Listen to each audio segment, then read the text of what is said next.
Meus irmãos, Pai do Senhor, breve reflexão. Eu ouço irmãos dizendo assim: a glória de Deus está tão grande aqui nesse culto que o diabo não vai entrar aqui. Quem disse? Quem te falou que Satanás não pode adentrar num culto, num ambiente espiritual? O diabo ele não escolhe lugar para atacar, ele ataca nos lugares que você menos imagina. Eu vou mostrar para você na Bíblia Satanás atacando pessoas nos lugares banhados de espiritualidade, em lugares que o ambiente era completamente espiritual. O primeiro exemplo a gente vê em Apocalipse capítulo 12, versículo de número 4, quando a Bíblia vai dizer que Satanás, debaixo das narinas de Deus, ele conseguiu persuadir uma terça parte de anjos para deixar de seguir a Deus, de adorar a Deus e seguir o seu intento maligno. Estamos falando do céu, um ambiente totalmente espiritual. Quer ver outro exemplo? Gênesis capítulo 3. O primeiro casal no Jardim do Éden, um ambiente espiritual, um ambiente onde havia completa inocência e isenção de maldade. O diabo entra e ele termina incorporando-se numa serpente e faz o primeiro casal pecar. Terceiro exemplo, Êxodo capítulo 19. Deus termina dizendo a Moisés: Moisés, eu vou descer no Monte Sinai, vou falar contigo e o povo ouvirá a minha voz. Santifica o povo. Então Moisés desce, avisa o povo, santifica o povo. No capítulo 20, versículo de número 18 a seguir, diz a Bíblia que a glória de Deus era tão grande. Deus falava, o povo ouvia a voz de Deus, barulho de trovão eclodia por toda parte, relâmpagos se via, fumaça saía do monte, de maneira que diz a Bíblia que o povo teve medo e disse a Moisés: olha, fala tu só com Deus, para que nós não morramos. E Moisés terminou dizendo: Deus resolveu fazer isso para prová-los e também para que vocês não pequem. Isso foi no capítulo 20. A glória de Deus continuou no monte, Deus continuou falando com Moisés, dando as tábuas da lei.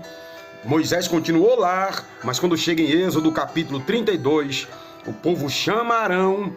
Mesmo diante daquela dimensão gloriosa, a fumaça continuava no monte, relâmpago continuava lá, Deus continuava falando, mas esse mesmo povo foi se acostumando com aquilo, se acostumando com a fumaça, se acostumando com os barulhos, se acostumando com a voz de Deus.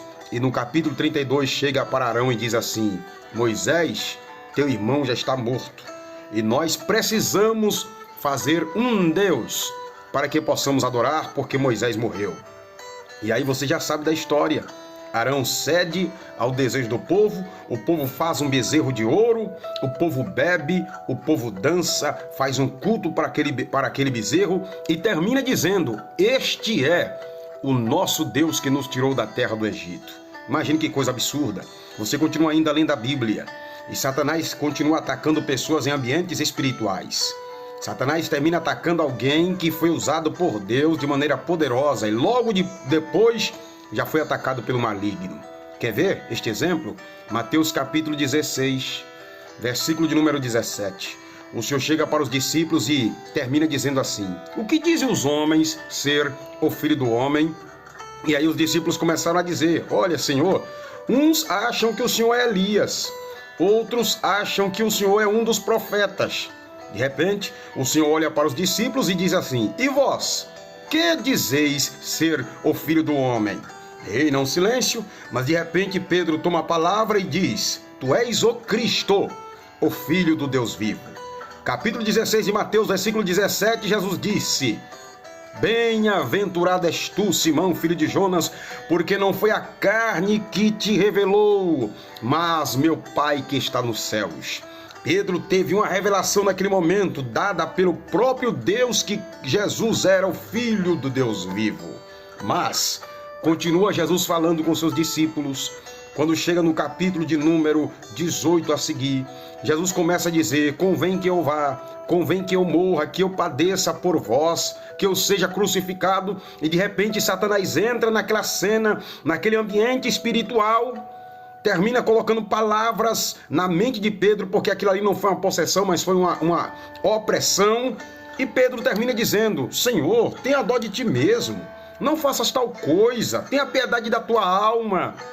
E Jesus, percebendo que aquelas palavras vinham diretamente de Satanás, não repreende a Pedro, mas repreende o diabo que estava ali e termina dizendo: para trás de mim, Satanás. Quer ver outro exemplo de alguém que terminou sendo atacado pelo diabo no ambiente espiritual? É o exemplo de Judas. Aliás, Jesus, durante os seus quase 3 anos que teve aqui na terra, teve Judas do seu lado. E Judas era o tempo todo atormentado por Satanás, o diabo oprimindo. Judas não conseguiu se libertar, de tal maneira que em João capítulo 6, versículo 70, Jesus disse: não tem 12 aqui, eu não escolhi 12, pois bem, há um no meio de nós, há um no meio de vocês, que é o diabo. E João disse, e Jesus falava de Judas que haveria de traí-lo. Sabe qual foi o ambiente espiritual que o diabo atacou Judas? E atacou de maneira veemente, mostrando e revelando que Judas era de Satanás, de fato, foi na Santa Ceia. Judas, antes da ceia, marcou um encontro com o sumo sacerdote, Anás e Caifás, programou em trair Jesus, estabeleceu o valor para trair o mestre e depois foi para a ceia, como se nada tivesse feito. Sentou do lado de Jesus, mas Jesus, que é onisciente, terminou dizendo aos discípulos: tem um aqui no meio de vós que há de me trair. Reinou aquele suspenso, os discípulos ficaram querendo saber. Aí Jesus termina então dando a senha, dizendo: aquele que pôr a mão comigo no prato, esse me há de trair. E a Bíblia diz que quando Jesus terminou de dizer tal coisa, Judas colocou a mão no prato em que Jesus Cristo estava se alimentando. Sabe o que acontece? Diz a Bíblia que na mesma hora, João capítulo 13, versículo 27, na mesma hora, Satanás possuiu Judas. Estamos falando de possessão. Satanás possuiu Judas. Ele sai da ceia e vai arquitetar o plano para trair o mestre. Em resumo, o diabo não escolhe o lugar para atacar. Então vamos parar com essa história que eu ouço tantos irmãos dizerem: aqui a glória de Deus está tão grande que o diabo não vai entrar aqui. O diabo, ele ataca em qualquer lugar. Cabe a nós estarmos debaixo da potente mão de Deus. Cabe a nós não dar lugar ao diabo. Cabe a nós fazer de tudo para não ceder ao pecado. Só assim o diabo não irá nos atacar. Ele vai tentar de todas as maneiras, mas não vai conseguir. Porque na primeira epístola de João, capítulo 5, versículo 18, já diz o apóstolo São João que aquele que é de Deus, o maligno não lhe toca, e este não dá lugar ao pecado. É só não dar lugar ao pecado. É só não dar lugar a Satanás. É só estar debaixo da potente mão de Deus. Não se achar autossuficiente, autodependente, subestimar o maligno, achar que o diabo é uma coisinha qualquer e ficar por aí vagando sem estar debaixo da proteção de Deus. Se assim você fizeres, o diabo não vai lhe atingir. Deus te abençoe e te guarde, em o nome de Jesus. Amém.